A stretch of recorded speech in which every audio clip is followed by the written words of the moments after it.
Rwanda celebrated its independence yesterday. It was granted independence nearly 5 decades ago from Belgian rule under the theme Journey of Resilience, which has built social security and social economic reconciliation. I caught up with Vincent Karega, who is Rwanda's High Commissioner to South Africa, for more.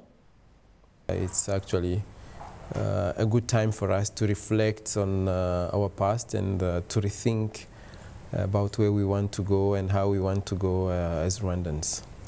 It's been a difficult past. There was a colonial past with the Belgians, and of course you had a terrible period of genocide and great suffering in the country.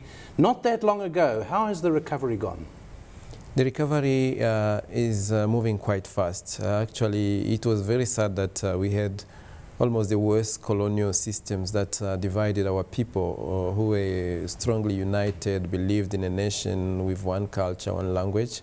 But the divisions went so far to the extent that in '94 they culminated into the genocide and many side consequences. But we came back to our roots of rethinking the nation.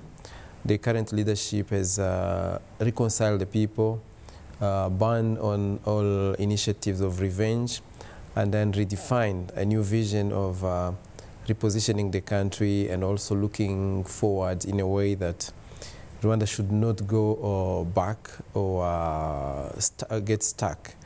So we are seizing all possible opportunities in the world. We are reshaping the mindset of our people and the country, and we are working hard in a fashion of result-based management with values of high transparency, ethic at work, and team building and people's participation, while as well focusing mainly on homegrown solutions, because we don't believe in being developed by others. We believe in partnering, but we believe that the primary responsibility of development is ours. So that's the mindset, the philosophy that is pushing Rwanda up from the very, very low base from where we took up. Let's look at the economy. You've had good growth, 5–6% for several years. Can't continue, the experts would say, given what's happening in Europe? I think it will continue in our case, even though in a way Europe and the world affect us. But as a young, fresh and virgin economy, there is room for expansion. It could even, the crisis in Europe could even in a way be an opportunity, because need for new products, need for creative industry will increase, yet our economy has still got room for expansion, for growth, be it in financial sector, ICT, modernization of agriculture, education, health, tourism. All of those areas need a lot of value addition to the extent that even for European investors, Rwanda could be another avenue for probably mitigating the challenges of new global dynamics. Now, one of the sources of income for you is grants. Something like 40% of your budget is financed by grants from development partners. Now, the economy must be vulnerable to those grants if your partners run out of money themselves, and presumably some of that is coming from Europe? 40% is foreign aid, not completely grant. Grant are probably 20%, and the other 20% are loans. We come from very far. In '95, they were up to 90%.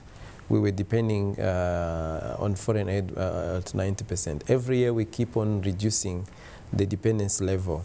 This time it's 40. We probably in the next 5–6 years it will be about 20, which is reasonable. Even developed countries borrow, and that comes part of external financing.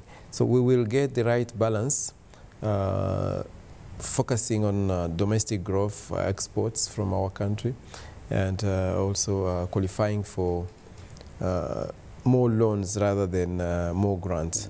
Of course, the crisis in Europe and elsewhere may affect the level of contribution to other countries' economy.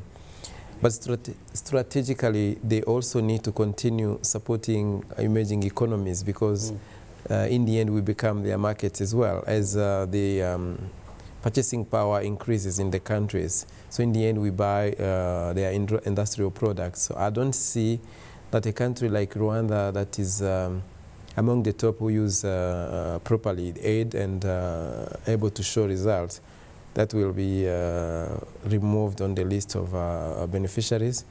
But as a country as well, we don't want to remain on aid forever. We are tirelessly working hard to develop our financial sector.